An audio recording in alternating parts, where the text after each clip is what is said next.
So hello guys, आज हम आगे एक और क्वेश्चन के साथ जो कि एप्लीकेशन ऑफ डेरिवेटिव वाले चैप्टर्स की है। न्यूमेरिकल टाइप का सवाल है। IIT जेई 2012 का सवाल है इजी टाइप का सवाल।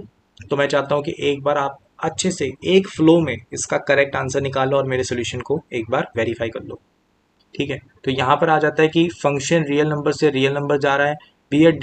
B defined as F of X equal to this, the total number of points at which f attains either a local maximum or a local minimum is।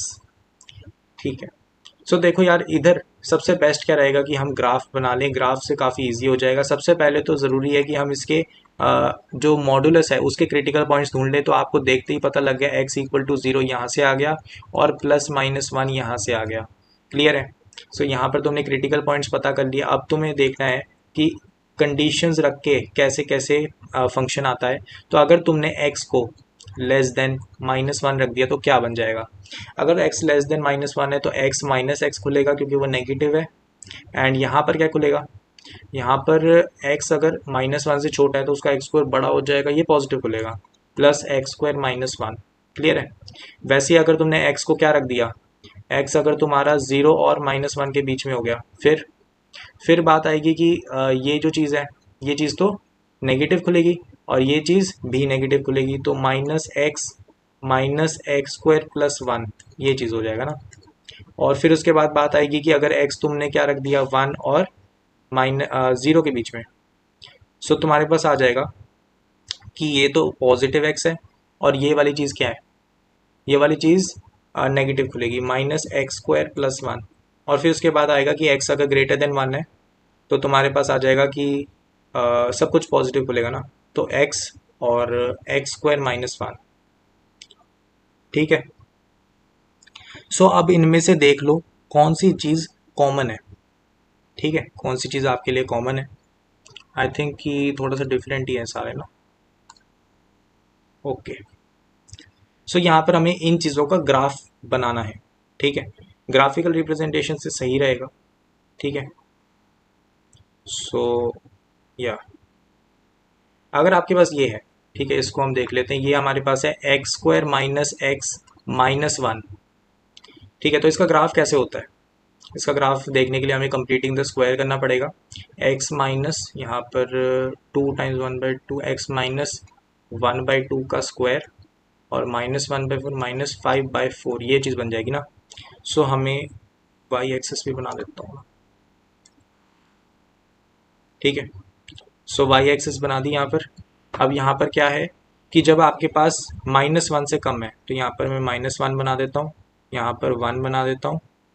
और -1 से कम पे ये ऐसा ग्राफ है, मतलब हमारी जो सिमेट्री है वो 1/2 पे है, 1/2 पे सिमेट्री है। और -5/4 पे, तो अगर मैंने x को ये रख दिया तो y की वैल्यू नेगेटिव आ रही है, -5/4 समथिंग लाइक दिस। तो ग्राफ कुछ ऐसा जाएगा ना, है ना। सो -1 पे वैल्यू क्या आएगी इसकी, -1 पे वैल्यू आ जाएगी इस ग्राफ की, -1 पे वैल्यू क्या आएगी, 1 +1 -1, तो 1 आ जाएगी वैल्यू, है ना, 1 आएगी वैल्यू। और फिर ये कुछ ऐसे ही जाएगा। ठीक है, क्योंकि ये ऐसे सिमेट्रिक बनना था ना, ऐसे जाकर ऐसे जाना था ये ग्राफ। ठीक है, लेकिन आपको पता है कि हमारे पास थोड़ी रिस्ट्रिक्शंस हैं, तो ये ग्राफ ऐसे बन जाएगा ना। ठीक है, आई होप सो अब तुम्हें क्लियर हो गया होगा। तो हमने ग्राफ बना लिया थोड़ा सा इमेजिन करके। अब देखते हैं -1 से 0 तक के बीच में जो ये चीज़ है। तो यहाँ पर आप देख सकते हो, इधर है हमारे पास -x² -x+1। तो यहाँ से माइनस कॉमन निकाला, फिर वही बात हो गई, x +1/2 का स्क्वायर, -1/4 आना था, +1/4 हो गया 5/4। 5/4 आएगा, नेगेटिव होना था ना, नेगेटिव। हाँ ठीक है, तो यहाँ पर सिमेट्री इसकी यहाँ पर आ रही है, -1/2 पे इसकी सिमेट्री है।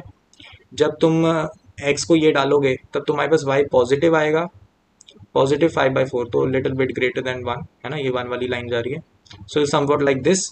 और तुम्हारे पास आएगा ये डाउनवर्ड पैराबोला, क्योंकि यहाँ पर लीडिंग कोफिशिएंट नेगेटिव है। एंड तुम्हें देखना है -1 और 0 पे क्या वैल्यू आ रही है ना। तो 0 पे तो वैल्यू इसकी क्या आएगी, ज़ीरो पे वैल्यू आएगी -1/4 प्लस 5/4, तो 1 आएगी वैल्यू ना, तो ज़ीरो पर वैल्यू है 1 आएगी, ठीक है। एंड सिमिलरली यहाँ पर भी वैल्यू 1 आनी चाहिए, ठीक है। सो यहाँ पर तुम्हारे पास ग्राफ बन गया इसके बीच का। अब देखते हैं 0 से लेकर 1 तक के बीच में क्या ग्राफ बन रहा है। तो आपके पास माइनस साइन कॉमन निकाल लिया आपने, तो आपके पास बचा x² माइनस एक्स प्लस 1। तो यहाँ से आपने कंप्लीटिंग द स्क्वायर करा x -1/2 का स्क्वायर, फिर तुम्हारे पास आएगा -1/4, वो +1/4 बन जाएगा, प्लस 5/4। तो यहाँ पर अब सिमेट्री 1/2 पर है और x इक्वल टू 1/2 पर y की वैल्यू पॉजिटिव है। रुक जाओ, यहाँ पे नेगेटिव साइन भी आना है ना, नेगेटिव साइन, हाँ। तो 1/2 पर वैल्यू 5/4 है, जो कि यहाँ पर थी समवॉट लाइक दिस, ठीक है, यहाँ पर। और फिर उसके बाद वो कहाँ जा रहा है, सेम ही लग रहा है मेरे को तो ग्राफ ना, सेम ही बनेगा। x इक्वल टू 0 पर सेम वैल्यू आ रही है ना, 0 पर सेम ही वैल्यू आएगी। और डाउनवर्ड है, ये चीज़ ध्यान रखना, 1 पर वैल्यू क्या आएगी, 1 पे भी सेम ही वैल्यू आएगी, ठीक है, क्लियर है। सो ये भी सिमेट्रिक है, ठीक है, यहाँ पर सिमेट्रिक सा ग्राफ बनेगा, ठीक है। सो यहाँ पर तुम देख सकते हो 1 पे वैल्यू आ रही है ना। अब तुम्हें देखना है 1 ग्रेटर देन 1 के लिए क्या आ रहा है, x equal to greater than 1। तो यहाँ पर कंप्लीटिंग द स्क्वायर करने पे क्या मिलेगा, x प्लस 1/2 का स्क्वायर माइनस 5/4। सो यहाँ पर बात क्या है कि तुम्हारी सिमेट्री -1/2 पर है, अपवर्ड ग्राफ है, ऊपर से तुम्हारे पास क्या है -5/4। तो यहाँ पे तो नेगेटिव होगी ना वैल्यू, x इक्वल टू -1/2 पे -5/4। फिर 1 पे वैल्यू क्या आएगी कि यहाँ पे 3/4 बन गया, तो 3/4 का स्क्वायर 9/4 माइनस 5/4, तो 1 वैल्यू आ रही है और फिर वो इंक्रीजिंग जाएगा, तो कुछ ऐसा ग्राफ बन जाएगा, क्लियर है। सो यहाँ पर बहुत इजीली इस ग्राफ को देखकर अब तुम बता सकते हो मिनिमा कहाँ पर है, मैक्सिमा कहाँ पर है। यहाँ पर आपका आ गया मिनिमा, यहाँ पर आ गया local maxima, local minima, local maxima, local minima. So आपके पास total number of points local maximum के कितने हो जाते हैं, 2, लोकल मिनिमम के कितने हो जाते हैं, 3। तो आंसर क्या आ गया, 2 + 3 5। आई होप सो कि तुम्हें ये क्वेश्चन क्लियर हो गया होगा। ग्राफिकली करके ही इस क्वेश्चन को फायदा है, क्योंकि इसमें सिर्फ कंप्लीटिंग द स्क्वायर है और ग्राफिकल थोड़ा सा बनाना है, आंसर सीधा सीधा मिल जाएगा।